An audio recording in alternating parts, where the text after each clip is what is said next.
How you doing, church? Pray you're having a blessed, awesome, beautiful day. Today, I want to get into this powerful testimony of Nabeel Qureshi, that a man who went from defending Islam and basically attacking Christianity to converting into Christianity and defending Christianity. And so, this is a very powerful testimony. I love the work that Nabeel left behind. We know that he has passed away since these testimonies and his work. He's a legend. He's left a powerful legacy behind that we can all learn from. And I just want to share his testimony because I believe a lot of Muslims maybe can resonate from this testimony that he left behind. And he wasn't just a Muslim. I'm telling you, he was a very devout, defending. He knew Islam so well that he was defending it. And so that's what makes his testimony so powerful.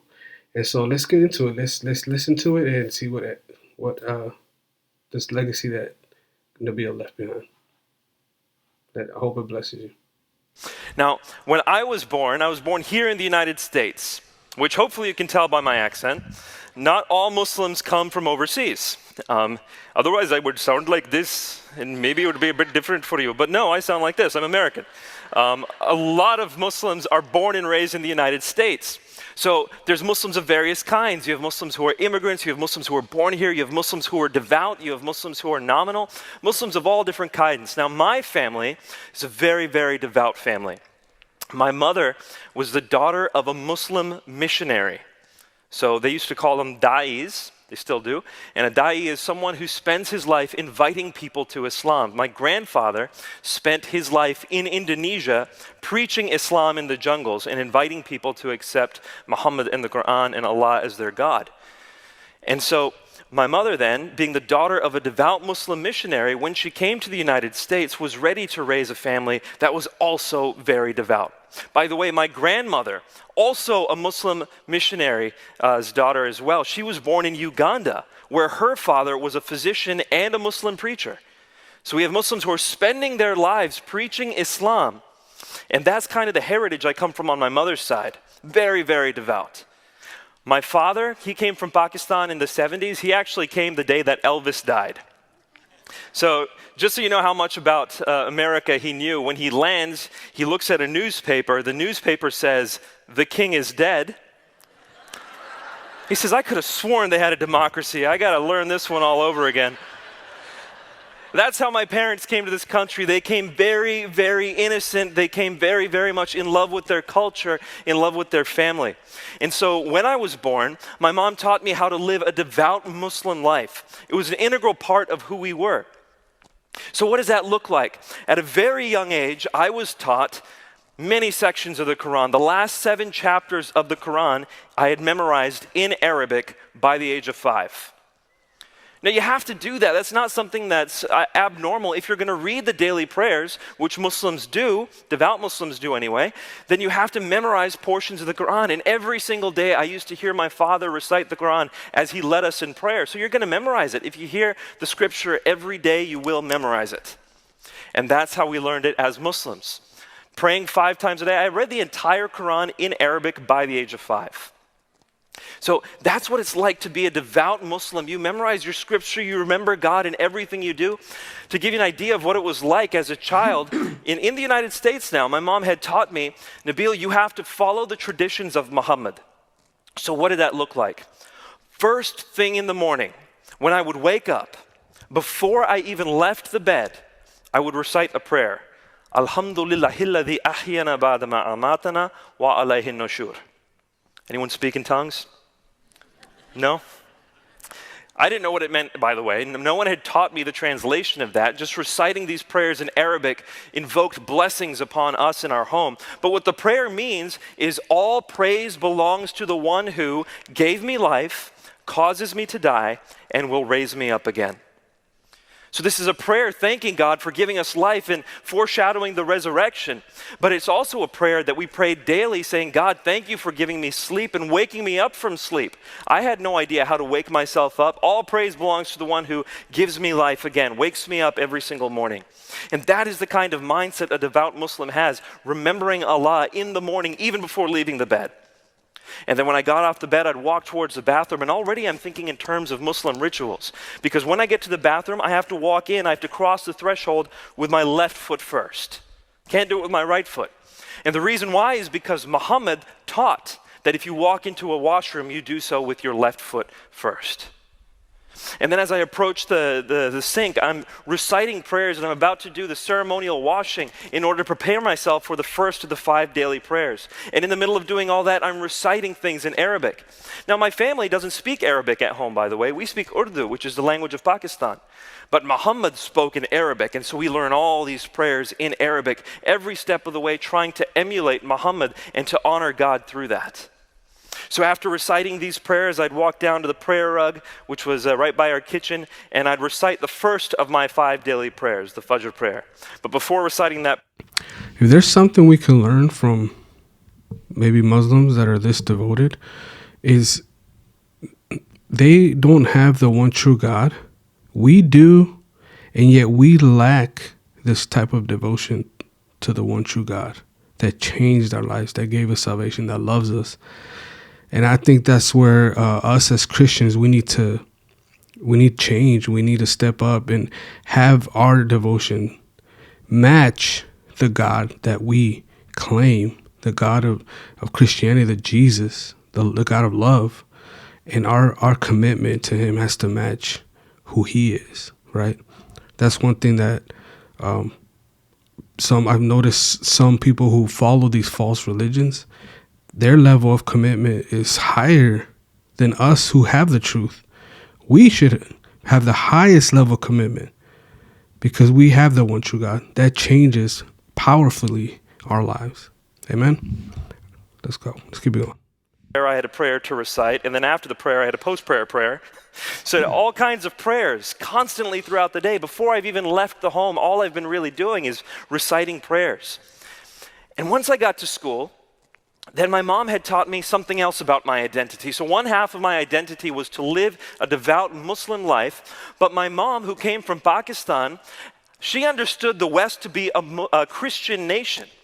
Most people who are immigrants to the West, they see America, they think this is a Christian nation. And so what they see on TV, what they see in the public, what they see everybody doing, they impute all of that to Christianity. So all the immorality you see in movies, all the immorality you see on the streets and the way people are clad on the beaches, the average Muslim immigrant will impute all of that to Christianity. And so what are they going to say then? My mother had taught me, Nabeel, you need to be prepared against Christianity. You need to know why Islam is true. And if anyone ever asks you why Islam is true, you need to be able to give them reasons to defend your Islamic faith. But you also need to be able to challenge people and show them why Christianity is false. So at a young age, I'm reading books that are teaching me things about Christianity, giving me Bible verses to quote, to explain to people why the gospel is false. And so when I'd get to school, I'd have conversations with friends. I remember a very specific one from 11th grade. It was in my Latin class, and there was a girl in front of me who I thought was a bit crazy. She had this kind of look on her face, like she was at total peace all the time, and you just kind of wanted to smack her. You're like, wake up.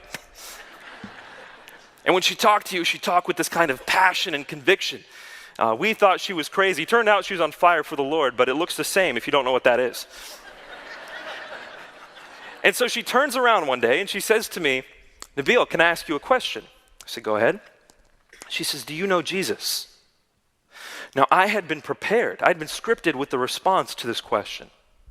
So I said to her, in fact, Betsy, I do know Jesus.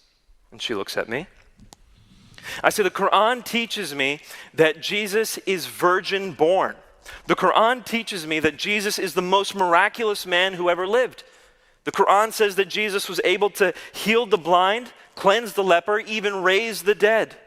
The Quran says that Jesus is the Messiah, and I know as a Muslim he's going to come back at the end of time and initiate the latter days.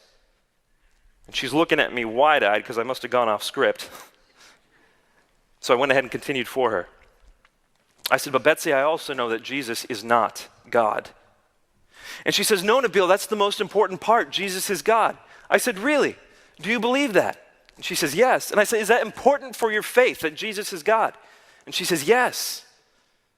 I said, okay, fine. For the moment, I'm going to grant the 4 Gospels. Now, I believe that the Gospels have been corrupted. I think that they can't be trusted. But for the moment, Betsy, let's say that the Gospels are reliable, that they still say what they always said.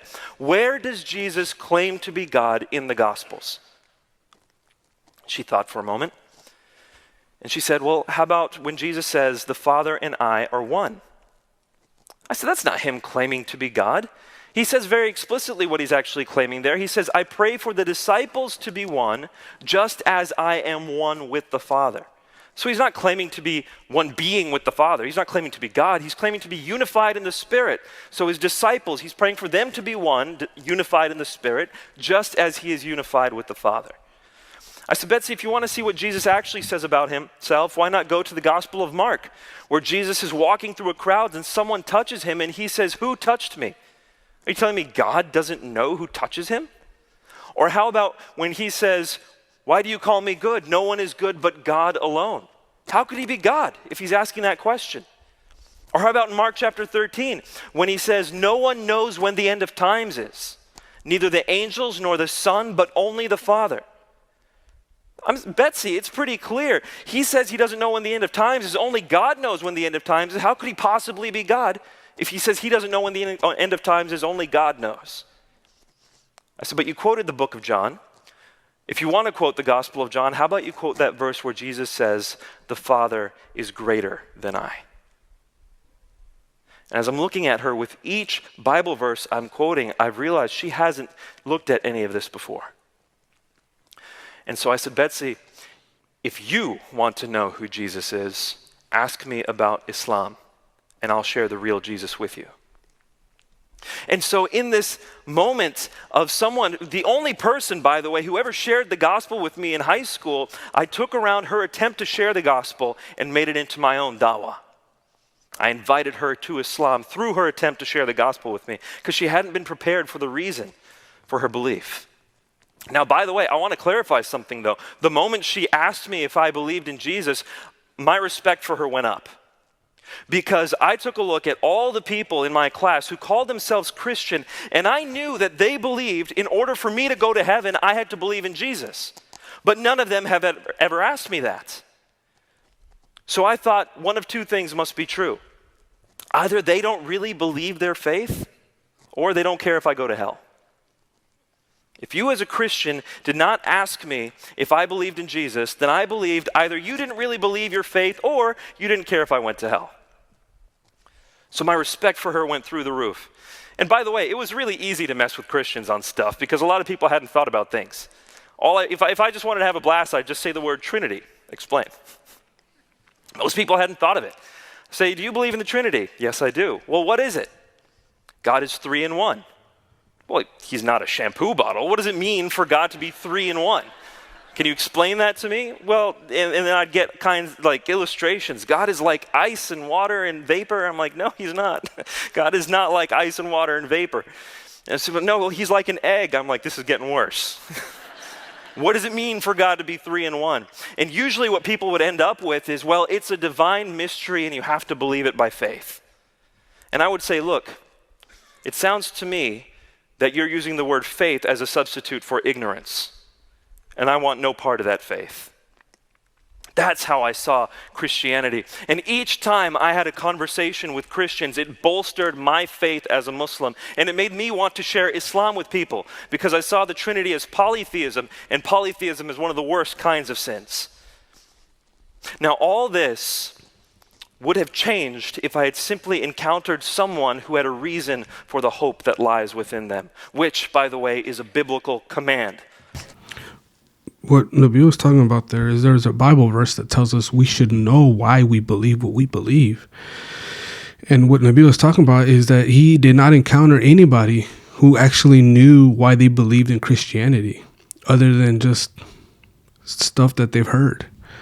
And this is great detail that he puts in his testimony. I love this because we are called, it's biblical for us to seek and know why we believe what we believe. We're not supposed to follow blindly Christianity, the teachings of Jesus in the New Testament and the Old Testament. We're supposed to do our homework. We're supposed to be knowledgeable in God, in his word, and in the history of what we believe and why we believe what we believe.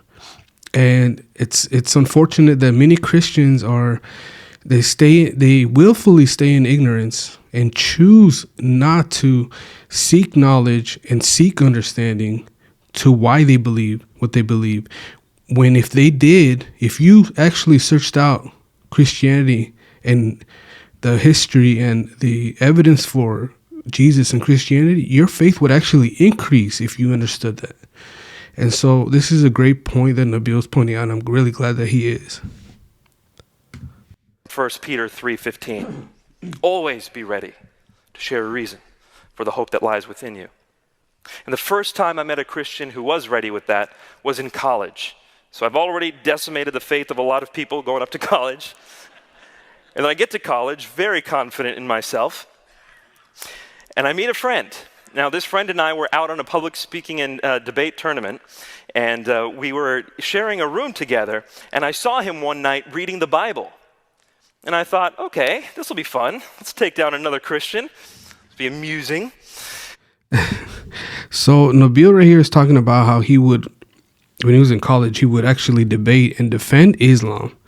This is the level of knowledge and commitment and devotion that he had to Islam. This is not just a Muslim that claims Islam and doesn't really know anything about it. No. Nabeel knew inside and out Islam. He knew inside out Islam, its strengths, weaknesses, everything. And he would go into college campuses and debate to win people over to Islam. And so that's what makes his testimony so powerful, is that he was very knowledgeable about Islam, very knowledgeable, and he was very devout as well, to the point that he was defending Islam in college. But let him speak more about this. And so I look at my friend, his name was David. I said, David, do you realize that book you're reading is not trustworthy? It's been corrupted over time. And he's reading his Bible, and he closes it, and he says, go on, which should have been a sign for me that this wasn't going to go my way, but I just kept going. And I said, David, Jesus spoke Aramaic, did he not? And then the earliest church was in Palestine, it was in Jerusalem, it was in Israel, so they must have spoken Hebrew. But by the time the New Testament's written, it's written in Greek. So you have a translation of Jesus' words before it's ever written down. And then the New Testament that lasted the longest period of time in the church was not actually in Greek, it was in Latin. So you have another translation, then it's in Latin for 1,000 years before it comes into German, and from German it goes into English, and that's where we get the KJV. It's a translation of a translation of a translation of a translation of a translation, which is why you have the KJV, the NIV, the ESV, the NASB, the who knows what V. You got so many versions of the Bible, how can I know which one is actually the Word of God? Now that had worked on many Christians, and I was ready for him to crumple under the weight of my argumentation. But David looked at me and he said, Nabeel, let me ask you a question. Just a few minutes ago, I heard you speaking to your mom on the phone. Was that in English? I said, no. And he said, but when you told me what she said, you told me in English. Was that a corrupted translation? No. He said, Nabeel, when you are multilingual, you can take a message that's given in one language and accurately translate that message into another language, and you've preserved the message. And that's exactly what the disciples did. They're able to listen to Jesus, whatever language Jesus spoke, and write it in Greek. And of that Greek New Testament manuscript, we have in our possession over 6,000 copies today. And he said, Nabeel, if we didn't have any one of those copies, we have in our possession over 10,000 Latin, Coptic, and Syriac translations of the early Greek New Testament manuscripts. And he said if we didn't have any of those translations, we have over 30,000 quotations of the New Testament from the early church fathers with which we can reconstruct virtually the entire New Testament many times over again. Nabeel, we know with certainty the message of the original New Testament. And I looked at him and I said, David, you're making this up. I said, I've talked to dozens of Christians. No one have told me this before. He said, you think I'm making this up? I said, yeah, I think you're making this up. He said, well, you better bring it. I'm like, it's been brought. Let's go. And so from that point on, David and I start arguing about these things, but we do it in a pursuit of truth. In fact, we start arguing so much that we decide to start signing up for classes together so we can sit in the back and argue with each other the whole time. We go to each other's houses and study and just argue some more. And over the course of time, because we spent so much time together in pursuit of truth, we became best friends. I ended up being one of the groomsmen at his wedding. I was there when his first child was born. All of this time I spent with him, becoming closer to him. And in that, I knew that David would take a bullet for me. And when you can trust someone and they share the gospel with you, it makes a huge impact. If you don't know you can trust someone and they tell you to lay down your life and pick up the cross, why would you listen to them? But if you have someone who's trying to tear down your worldview and you know that they love you, then you will engage with them and you will listen to them. So that friendship was absolutely critical in order for me to begin to hear the gospel. And it took a long time. This wasn't an overnight event. But after about a year, I came to the conclusion, all right, the New Testament manuscripts are reliable. I didn't believe in the gospel or anything like that. It was just the New Testament manuscripts. It took me a year. But I realized the way that the New Testament manuscripts proliferated, the way they were written down and sent throughout the early church, there was no one who's able to control these manuscripts and edit them in such a way that a change would not be detected. Simply no way to do that. So after about a year, I came to the conclusion that there is no way for the New Testament to have been uniformly and undetectably altered. Not possible. And so I went back to David and I said, all right, David, I see that the New Testament is reliable, but I don't see Jesus claiming to be God anywhere in the New Testament. Now keep in mind, this is the biggest sticking point for Muslims. Because like I said earlier, Muslims believe that Jesus is the Messiah. Muslims believe that Jesus was the most miraculous man who ever lived. Some Muslims believe he was the only sinless prophet, truly sinless prophet who ever walked this earth.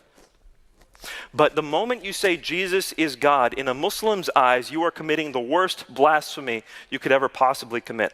The Quran says very clearly, chapter 4, verse 171, as well as chapter 5, verse 72, that if you believe Jesus is God, you will go to hell. There's no arguing with that in the Muslim worldview. Chapter 5, verse 116 shows Jesus having a conversation with Allah, and Allah asked Jesus, did you ever tell people to worship you? And he said, by no means. Do I have the right to tell them to do something like that?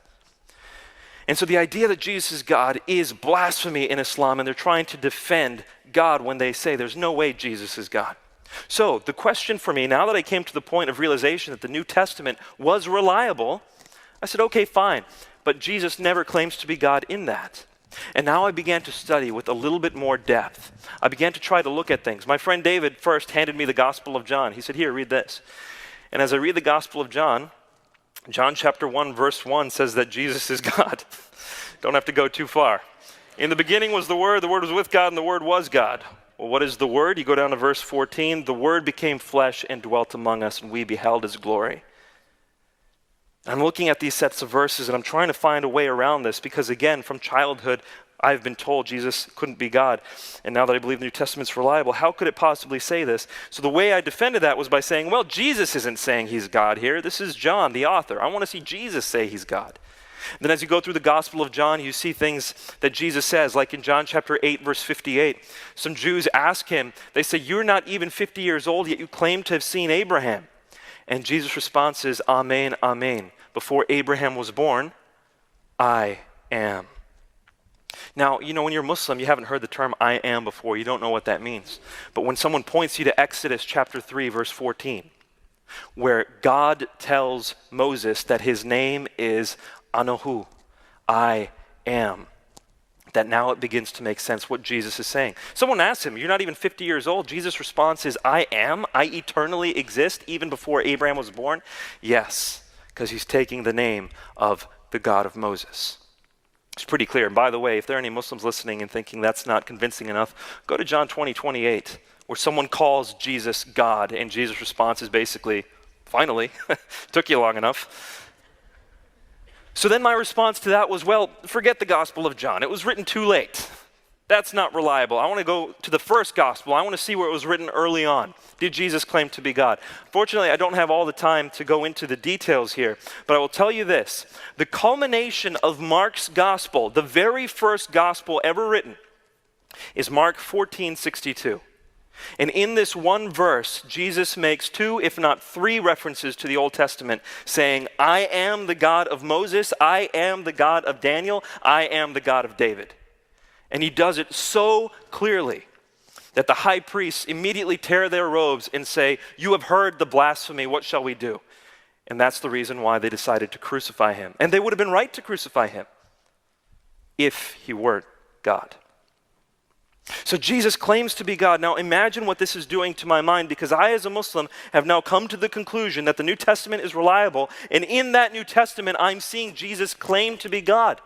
This makes everything I've ever been taught about Islam false. And so he's learning that the New Testament is historically accurate. We have multiple thousands of manuscripts that all line up with the same message. And so a lot of times Muslims will say, well, where does Jesus say, I am God, worship me? And I ask you this question. If you were God and you came to earth, would you go around telling people, I am God, worship me?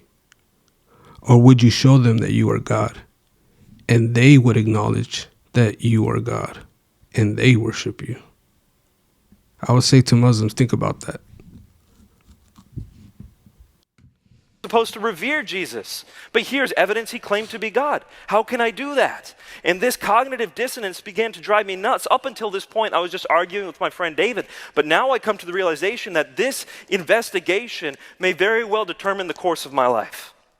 And so I start praying fervently, and in the middle of these prayers, I go back to my friend David and I say, well, I need to have a case. I need to have good, solid reasoning for what would make Christianity true.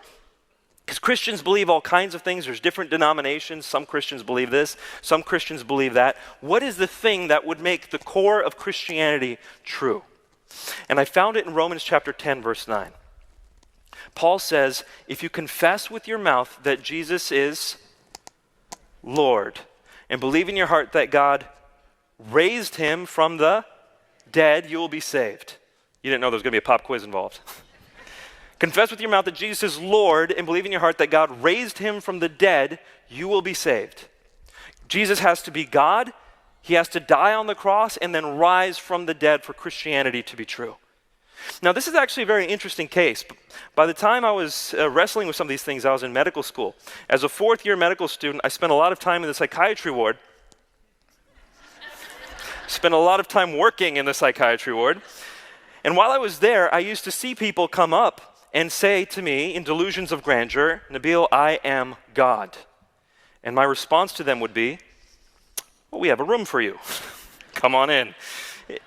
To claim to be God is pathological. And in the first century, if someone claims to be God, it's the same response. You are crazy. But if that man then says, no, wait, watch, I will be killed, and on the 3rd day, I will rise from the dead. And that's my proof for you that I am God. Now we have something to watch. Now we have something to see. The resurrection is the vindication of Jesus' claim to be God. Anybody can claim to be God, but if someone claims to be God and then proves it by rising from the dead, then there's someone to believe. So the question is there evidence that Jesus rose from the dead? Again, if some people want to ask questions about this or if it wants to come up in the Q&A, then we can discuss it a little bit more. But as I investigated the evidence surrounding Jesus' death, I came to the conclusion that the evidence pointed uniformly to the fact that Jesus rose from the dead.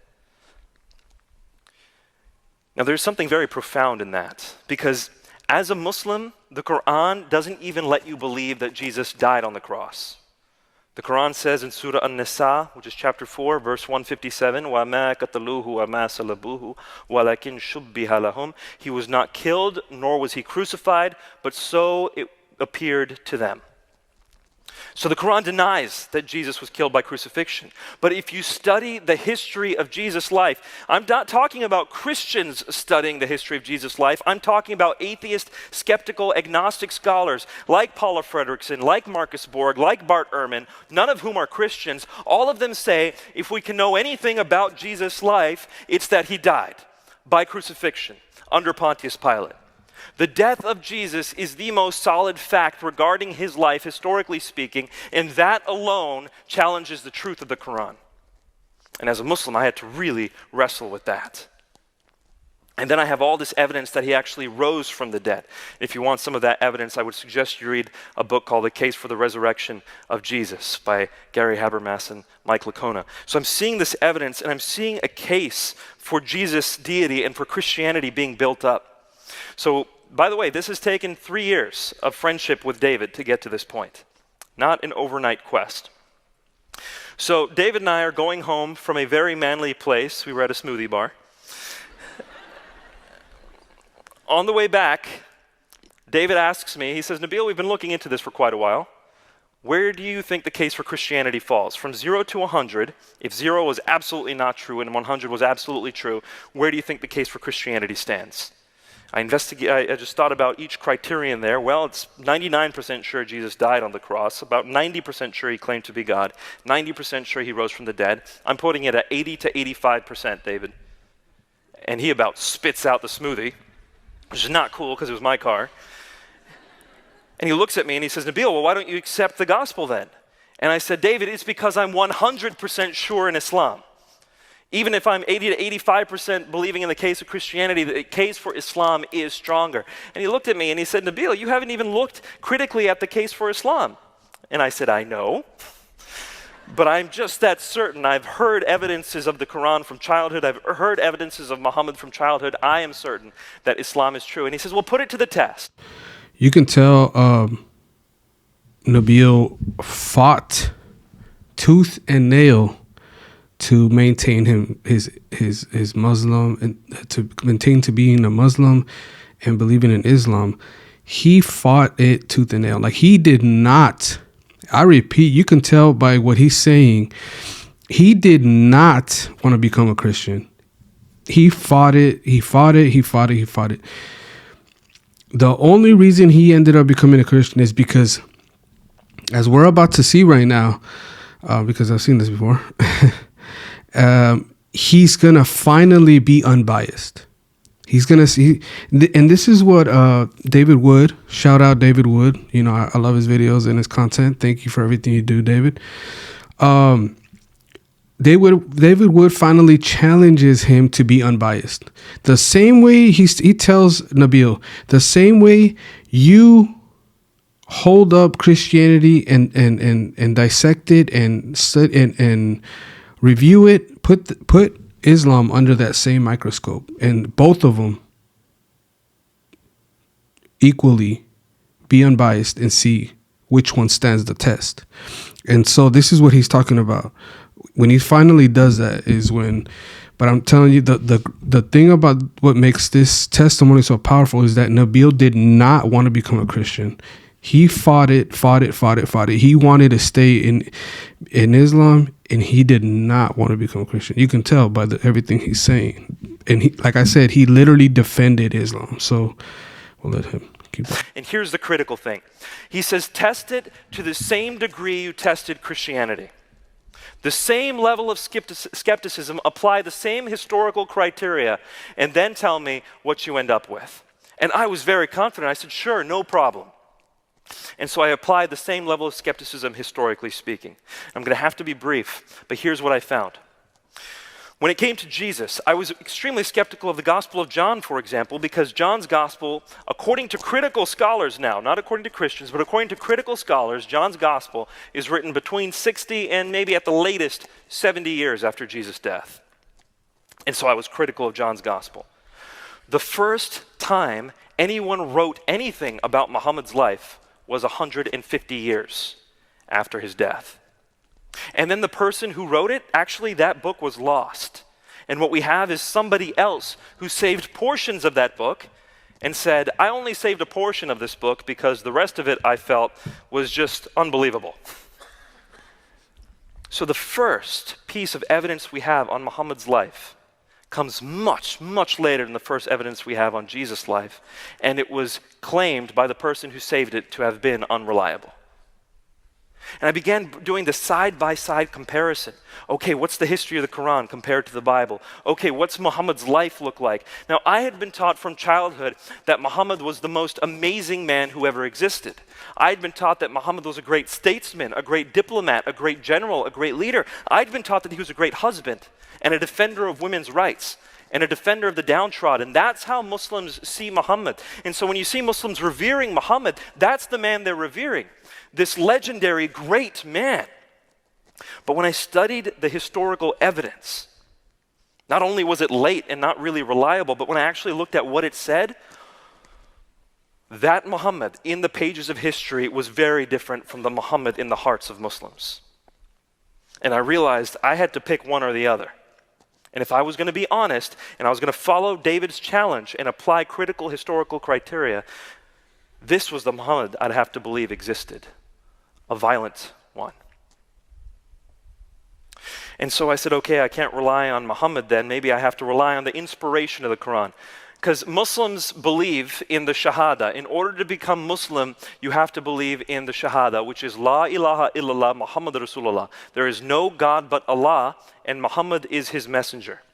So, there's no God but Allah, and I tried to defend that through the Quran, and Muhammad is his messenger. I tried to defend that by investigating his life.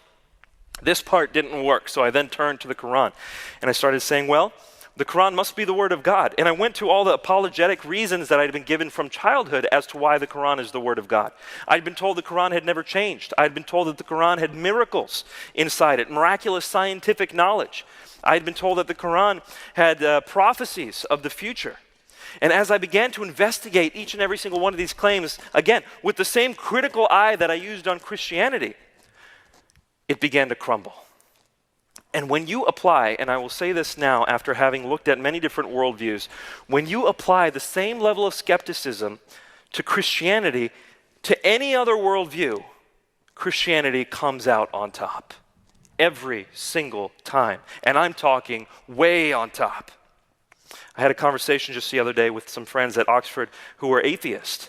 And they were telling me, Nabeel, I have issues with Christianity here, here, here, and here. And I said, I see that. But apply those same skeptical criticisms to atheism. And all of a sudden, a look of realization dawned upon them. Because they were beginning to compare. And as Oz Guinness says, someone who works with Ravi Zacharias International Ministries, he says, comparison, contrast is the mother of clarity. And when I compared Islam to Christianity, I realized Christianity came way on top. Now, this is when my world fell into crisis. Because I couldn't just all of a sudden accept the gospel. If I were to do that, then I would be bringing tremendous shame upon my family.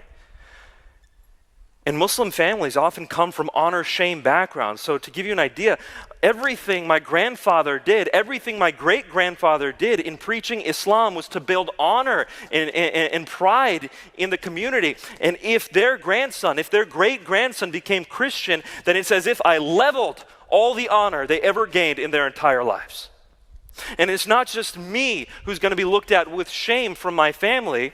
My family, my mother and father, who spent their whole lives pouring into me, if I become a Christian, I'm bringing shame to them, and I drag their reputation through the mud, and now their lives are destroyed because of my decision. And so these kinds of considerations make it extremely difficult for a Muslim to consider becoming a Christian. On top of that, there is something called the law of apostasy in Islam. Traditionally speaking, and to be a little bit more specific, all 4 schools of traditional Sunni Islam and all 3 major schools of traditional Shia Islam teach that if you leave Islam, you can be killed in various circumstances. They disagree on the circumstances, but they all agree that it can happen. And so a Muslim has to think about maybe giving up his social life for sure, and maybe even destroying his family's social life, and then maybe even giving up your life itself because of the law of apostasy.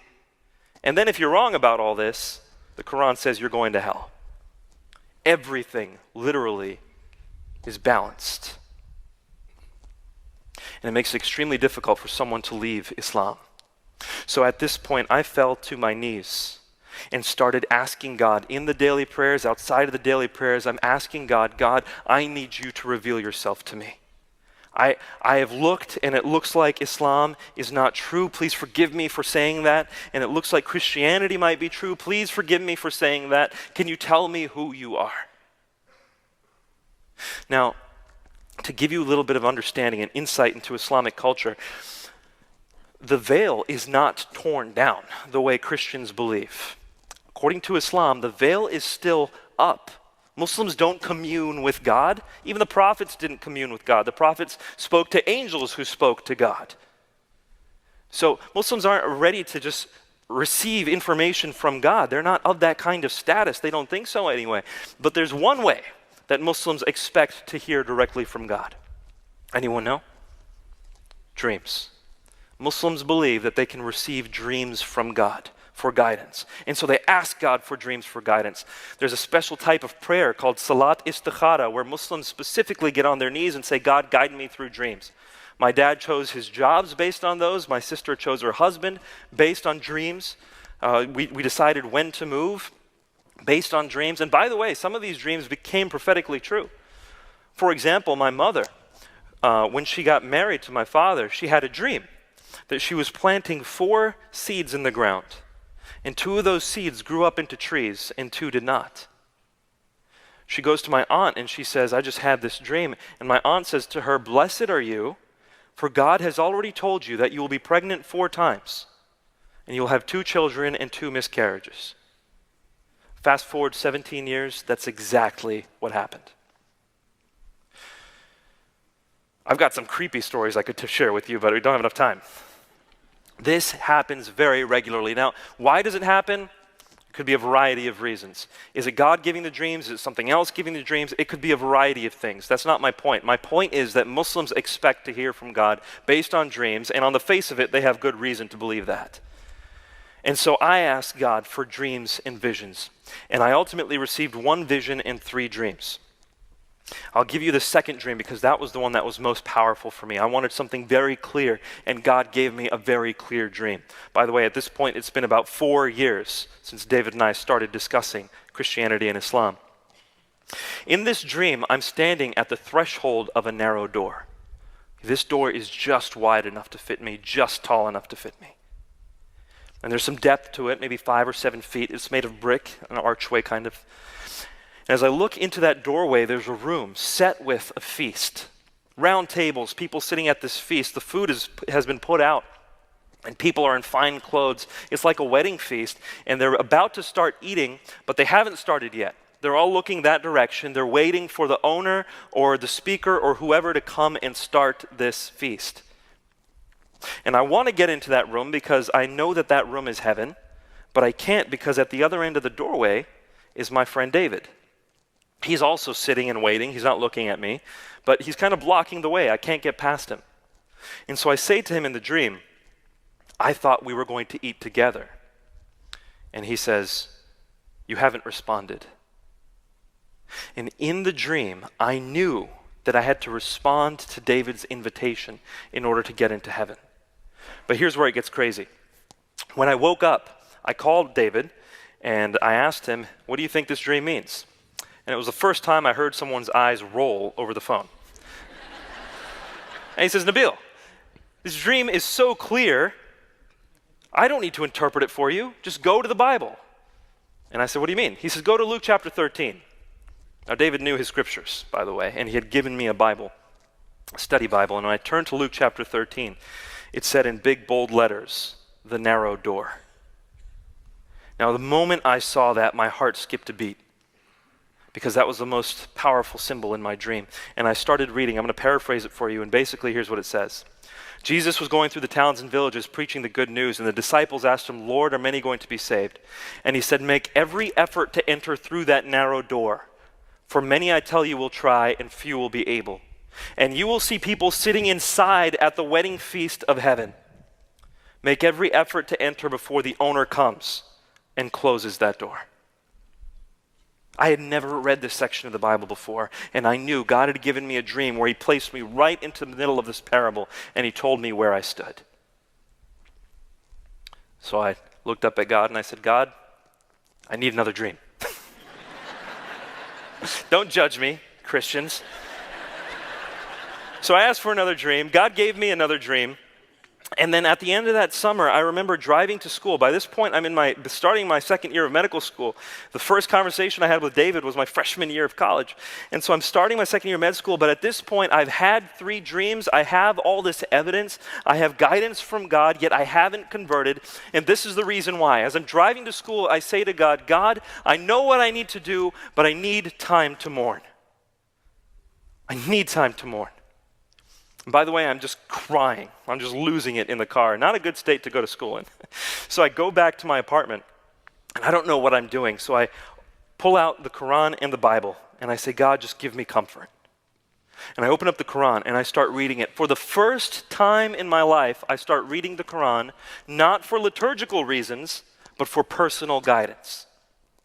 And as I'm looking for comfort, I realized there is not a single verse in the Quran designed to comfort a hurting man. Not one. And so I realized this book didn't even apply to my life, and I put it away. And I turned to the Bible. I said, I don't even know where to start in the Bible. I'd never gone to it for personal guidance either. I'd just gone to it to try to tear it down.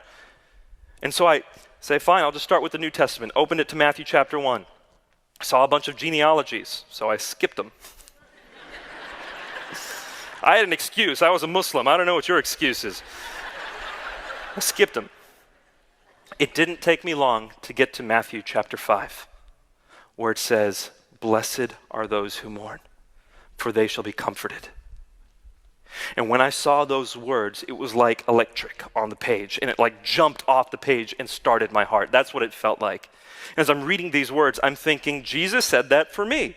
Forget you guys, he said that for me 2,000 years ago. And I honestly start reading this, and every single verse I start reading, I begin to feel like I'm having a conversation with the Bible. I ask God a question, like, God, how do I know you can hear my prayers? And then I read the footnote on the study Bible. It says, if you want to know God can hear your prayers, go to 1 John 5. Sweet, boom. And so I'm reading the Bible, going back and forth, and I finally get to Matthew chapter 10. Matthew chapter 10 says, he who proclaims me before the people of this world, I will proclaim before my Father in heaven. And he who denies me before the people of this world, I will deny before my Father in heaven. See, I had all the evidence that I needed. I had all the spiritual guidance I had asked for, and now I had emotional comfort through the Word, knowing it was the Word of God, but I hadn't proclaimed. I looked at God and I said, God, if I do this though, I have to give up my family. Matthew chapter 10's next verses, you want to know what they are? He who loves father or mother more than me is not worthy of me. As I read that, I said, God, it's not just my parents though. It's my whole life. What the next verses say? He who is not willing to pick up his cross and follow me is not worthy of me. Yeah, God knows the cost. The cost that Muslims have to pay today, the cost that you might have to pay if you're listening to this, is not a new cost. It's the cost the disciples had to pay from the very beginning. It's the cost we all must be ready to pay if we're going to follow Jesus. And so I got on my knees and I prayed something. No one had told me about the sinner's prayer. I prayed something that sounded very Muslim, but I did say, Lord, I believe you are Jesus, and I submit to you. And I thank you for having taken my sins, died on the cross, and risen from the dead. I want to follow you with my life. And that moment, I had intellectually assented to the gospel. But I don't think I had really grasped the gospel quite yet. That wasn't until a few days later, when I saw my father cry for the first time in my life. My father was a 24-year veteran of the U.S. Navy. To me, he was like my archetype of strength. He was like my Superman. And here's what he said to me, and this is all he said. Nabeel, today I feel as if my backbone has been ripped out from inside me. And my mother didn't say a word. It was like there was a light that had been in her eyes up until that day, and I just turned it off. She hasn't been the same since. And after that conversation with them, I just fell on my knees and just started saying to God, God, why didn't you kill me? Why didn't you kill me, God? Because before they found out I was a believer, I was saved, I would go to heaven if you killed me, I'd be happy, you'd be happy, they'd be happy, we'd all be happy if you just killed me before I had to tell them, why didn't you kill me? And in that moment, you know how you get when sometimes you're crying, you just start repeating stuff? I'm just like, why didn't you kill me? Why didn't you give me? I got all kinds of stuff coming out of my face. I got like saliva and tears and mucus, and I'm just, God, why didn't you kill me? And as I'm saying that, repeating that, why didn't you kill me? Why didn't you kill me? I heard these words, because this is not about you. And in that moment, my life, my theology, my everything was just rebooted. And I stood up from there, and I walked outside. By the way, I had been crying all night, so this is the next morning. I walk outside, and I know this sounds cliche, but it's true. Everything looked different. Everything looked different. It was the same apartment, the same tree, the same street, but it all looked different. And the one thing that looked the most different was when I saw someone walking across the street. Now, I'd seen that millions of times before, but for the first time, I realized that's not just someone, that's someone that God was willing to die for. Think about this. As a Muslim, my whole life, I believed that God sat on his throne and he would never enter into this world, and he ruled us from above, and he gave us a bunch of things to do, and he would judge us at the end of time. But this story is that God was willing to enter into this world, in a filthy world. And he was willing to live as a carpenter, blue-collar laborer, and he's willing to live with people who would ultimately betray him. And then he's willing to go to a cross and suffer and die for the sake of sinners. Wow, what a powerful testimony. Like I said, this is Nabeel Qureshi, ex-Muslim, devoted to Islam, defended Islam, and did not want to become a Christian. He fought it tooth and nail. But when he was finally honest about comparing the two to which one held the truth, he realized that Christianity was far ahead of any other religious ideology, and that Christianity and Jesus is true, and Jesus is God. Um, Nabeel left such a legacy behind. I'm thankful for him. I'm thankful for what he's left behind. I'm grateful for what he's left behind. He truly was a master at his craft. That um, you know, comparing Christianity to Islam and showing how Christianity is the truth. And if you are Muslim and you're watching this, you are a Muslim, and when you're watching this, I would just say do the same. I'm not telling you you have to become Christian right now because of this testimony, but I would say be honest. Do what Nabeel did. Compare the two, research, and you will and you I believe you will come to the conclusion that Christianity has a much higher basis of truth than Islam. And I think now on the internet, just watching some great apologists that are dismantling Islam for the lie that it is and revealing Christianity as for the truth that it is. There's some great apologists that are out there that are just dismantling Islam because it has a lot of holes in it. It has a lot of false things that just reveal it to be as false. And so when you're honest, I know, hey, if you're a Muslim, I know you don't want to become a Christian. I know you don't. And I completely understand, because if that's what you believe is true, then um, you're not going to want to become anything else. And that's why I would just say, um, be your eternity depends on what you believe, right? Eternity in heaven, eternity in hell, even in Islam, this is a reality. And so our eternity is based on what we believe and what we live out. And so that's pretty important. Where we spend eternity is very important. It's, as a matter of fact, our life, the whole life depends on that. And so I would say just be honest. Compare the two, do your research, comparison, and just be unbiased. When you're unbiased, what I mean by unbiased is like, I'm not going to lean towards Islam. I'm not going to lean towards Christianity. No, no. Unbiased, completely putting the two side by side and just seeing, okay, which one, comparing them by every requirement needed for it to be true. And you will come out to the truth. And I believe that Christianity, you will come out to that, to it being the truth. And so shout out to like I said, David Wood, he brought him to Christ, and he's still an apologist today, doing great things, and I'm grateful for him as well for the work that he does. And rest in peace, Nabeel. I love you, brother. One day I will see you in heaven, and I'm grateful for the legacy you left behind for us. And I know it's still here. It's still going on, and it's still impacting people to this very day, even though you've been gone for some years now. So I pray this video blessed you.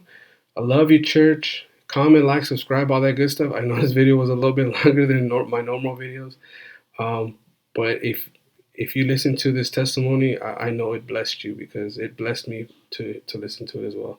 I love you, church. God bless.